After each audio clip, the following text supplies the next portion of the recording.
Barry and Honey Sherman were worth $4.77 billion when they were brutally murdered in their own home. The 75-year-old pharmaceutical mogul and his 70-year-old wife were found hanging by belts from a railing around their indoor swimming pool, positioned in a gruesome display that investigators now believe was carefully orchestrated by their killer. But here's what makes this case truly spine-chilling.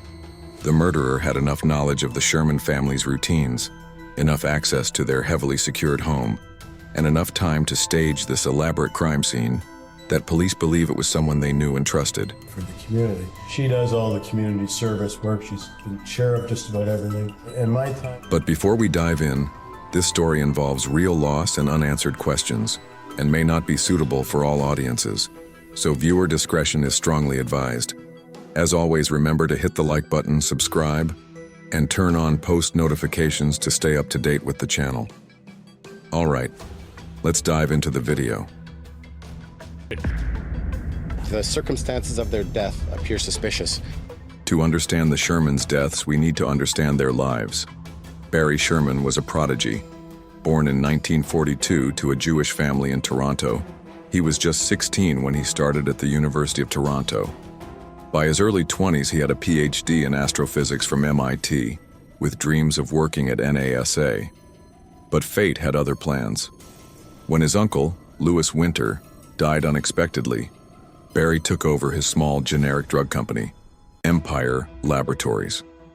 That decision changed everything.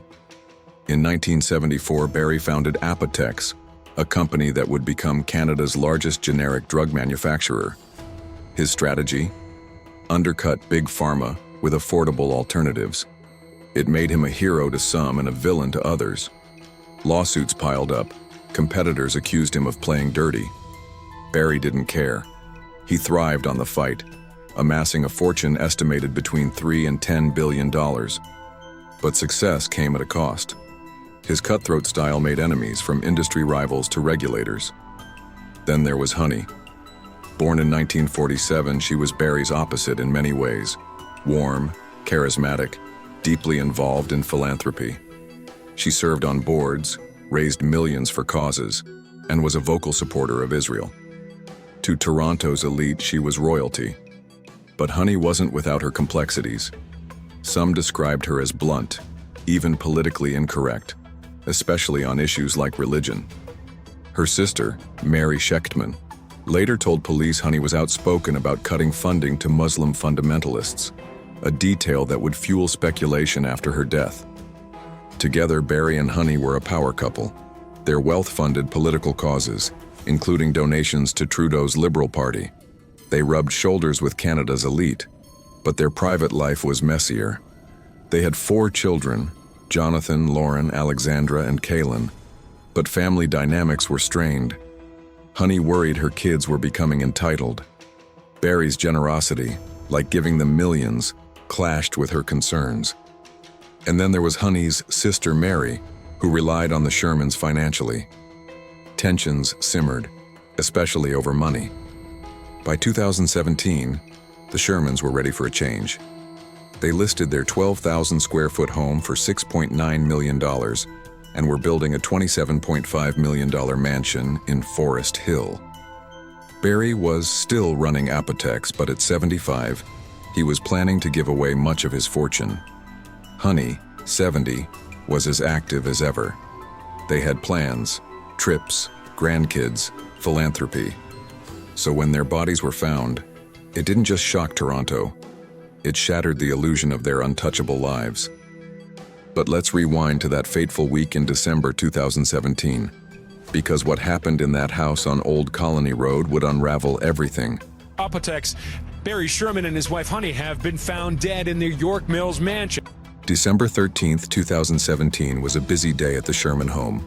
The house was on the market, and preparations were in full swing. Painters touched up walls. A housekeeper tidied up. Their real estate agent, Elise Stern, coordinated showings. Barry worked out with a trainer from 8:30 to 9:30 a.m. Honey followed from 9:30 to 11:30. By afternoon, the house was quiet, but something was about to happen that no one saw coming. Honey was last seen leaving Apotex around 5 p.m. She stopped at Yorkdale Mall, picking up gifts. When she got home, she entered through the side door, as usual. Crime scene photos later showed her handbag on a kitchen chair, next to a white Baby Gap gift bag and a creased bag from the Bay. Her wallet, holding $7,500 in cash, was untouched. It's as if she walked in, set her things down, and then something stopped her. Barry, meanwhile, was at Apotex until late. He left around 8:30 p.m., likely arriving home by 9. What happened next is a mystery. Sometime that night, both Barry and Honey were attacked. Their bodies were found 2 days later, but the scene was unlike anything investigators had seen. On December 15th, Elise Stern arrived to show the house to prospective buyers. She led them through the mansion, chatting about its features. But when she reached the basement pool room, she stopped dead. "Someone has killed my clients," she told the 911 operator, her voice trembling. What she saw was chilling. Barry and Honey were side by side in a semi-seated position, legs outstretched. Barry's right leg was crossed neatly over his left. His glasses sat undisturbed on his nose. Their coats were pulled down, pinning their arms. Leather belts looped around their necks, tied to a 3-foot stainless steel railing by the pool. Honey had a slight injury on her face, a bloody lip and nose. Barry's face was untouched. But here's the strangest part. Their bodies were staged to mimic a sculpture they owned nearby, a piece of junk art. Was it a coincidence? Or a message? Forensic pathologists later determined both died of ligature neck compression, strangulation. Thin ligatures, not the belts, caused their deaths, but those ligatures were never found. Their wrists showed restraint marks, but no ties were at the scene. There was no sign of forced entry. Little DNA evidence. The alarm was off. Whoever did this knew the house, or was let in. The timeline is murky. Police believe the murders happened the night of December 13th, about 36 hours before the bodies were found. Rigor mortis had set in, suggesting they'd been dead for hours. But the lack of clear evidence left more questions than answers. And the police's initial response? It only made things worse. We are not currently seeking or looking for an outstanding suspect. Before we continue on, if you are enjoying the video so far, please remember to hit that like button and subscribe to the channel. And if you don't like it, let me know down in the comments. Your support truly means everything. All right, back to the video. The shocking deaths of pharmaceutical billionaire and his wife. Within hours of the discovery, Toronto police made a decision that would haunt this case. They leaned toward a murder-suicide theory. Barry killed Honey, then himself. It was a stunning conclusion, especially since friends and family insisted the Shermans were happy, healthy, and planning for the future. But the police saw no forced entry, no suspects fleeing, and a bizarre crime scene. To them, it pointed inward. The Toronto Star's Kevin Donovan wasn't buying it. He dug into autopsy reports, revealing details police hadn't shared. Both Shermans had restraint marks. The belts didn't kill them, thinner ligatures did. Honey's facial injuries suggested a struggle. These weren't the hallmarks of a murder-suicide. After Donovan's reporting, police backtracked, confirming it was a double homicide. But 6 weeks had passed. Critical time lost. The investigation was, to put it bluntly, a mess. Toronto police didn't treat it as a homicide from the start. They failed to collect alibis from family and friends. The crime scene wasn't secured properly. One detective later admitted they skipped Homicide 101. The Shermans' children, furious, hired private investigators, including former homicide detectives. They offered a $10 million reward for tips, but even the private team struggled against a cold trail. In December 2021, police released this footage, calling the person a suspect. The 20-second clip shows someone walking near the house around the time of the murders. But the figure's face is obscured, their identity unknown. 4 years later, they're still unidentified. It's one of many dead ends. New details emerged in 2024 thanks to unsealed police documents. Photos showed Honey's belongings in the kitchen, suggesting she was attacked after entering the house, not carjacked as some theorized. The $7,500 in her wallet was untouched, ruling out robbery. But the staging of the bodies, posed like that sculpture, kept nagging investigators. Was it a taunt? A signature? By 2025, the case was colder than ever. Detective Dennis Krawczyk, the lone investigator, turned to an AI tool to analyze data, phone records, GPS, and security footage. At a court hearing, he said he'd had results for 2 weeks but hadn't reviewed them yet. Meanwhile, he was reassigned to split his time with other cases. The investigation felt like it was stalling again. For 7 years, the Toronto Star has fought to unseal police records, revealing a pattern of errors. Half of 3,300 pages are public now, painting a picture of an investigation plagued by indecision. The Sherman's children, led by Jonathan and Alexandra, continue their own search for answers. But with no arrests, no clear motive, and a suspect who's still a shadow, the case feels further from closure than ever. I can to try to earn money so I can write the checks. Fair and equitable. Fair and equitable. In the void of answers, theories have taken root. The Sherman's wealth, influence, and enemies make this case a labyrinth of motives. Let's start with the most obvious: business. Barry's battles at Apotex left a trail of grudges. He sued, and was sued by competitors, regulators, even family. His push for generic drugs disrupted Big Pharma's profits. Could a rival have orchestrated a hit? The precision of the murders, strangulation, no DNA, staged bodies, suggests professionals, not amateurs. Then there's the family angle. The Sherman's children inherited billions, but police found no evidence linking them. Still, tensions existed. Honey's sister, Mary Shechtman, relied on their wealth. After the murders, the Sherman siblings cut her off, sparking a feud over millions Honey allegedly promised her.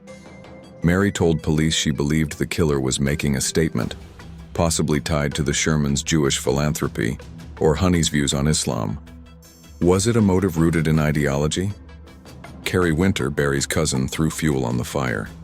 In a 2018 CBC interview, he claimed Barry was capable of murder-suicide, citing a decades-old feud. Barry had once supported Kerry's family after their uncle's death, but their relationship soured. Kerry accused Barry of ripping off little orphans in business dealings, painting him as ruthless. But Kerry's theory lacks evidence, and he's not a suspect. His words, though, fed a tabloid frenzy. The cousin did it. Politics also crept into speculation. Posts on X and some fringe sites noted the Shermans' ties to Justin Trudeau's campaign, including a 2015 fundraiser. Apotex was a major producer of hydroxychloroquine, a drug later politicized during COVID-19. Some even suggested Barry was funding efforts against Muslim extremists, per Mary Shechtman's statement. But these claims are unproven, more noise than signal. The RCMP's alleged involvement, as some X-posts claim, lacks credible evidence. The most chilling theory? A targeted hit meant to send a message. The staging, the lack of forced entry, the missing ligatures. It all feels deliberate. Honey's sister, Mary, believed the killer wanted to humiliate or intimidate. Was it tied to Barry's offbeat investments? His friendship with figures like Frank D'Angelo, a colorful entrepreneur? Or something the Shermans didn't even know they'd stumbled into? The truth feels tantalizingly close and impossibly distant. New details this hour on the deaths of Toronto billionaire. Today, the house on Old Colony Road is gone, demolished in 2019. The Honey and Barry Sherman Legacy Foundation carries on their philanthropy, led by their daughter, Alexandra. Jonathan Sherman donated $52 million for a memorial arena. But the questions remain. Who killed Barry and Honey? Why stage their bodies? And why, after 7 years, is the case still unsolved? This case feels like a puzzle with no solution. A detective's misstep, a killer's taunt, a family's loss. The Toronto police insist the investigation is active, But with one detective splitting time and AI tools just now being explored, closure feels like a fading hope. The Sherman story isn't just about wealth or power. It's about how even the most untouchable lives can end in mystery. This has been so incredibly painful and so bizarrely surreal. So what do you think happened that night? Was it a hit? A betrayal? Let me know down in the comments. Thank you so much for watching. If you enjoyed this video and want to see more, then check out these videos on the screen now. If you have a topic suggestion, please send it to the email in the description. And as always, remember to like, share, and subscribe to our channel. And remember, the only thing stranger than this story is missing out on our next video.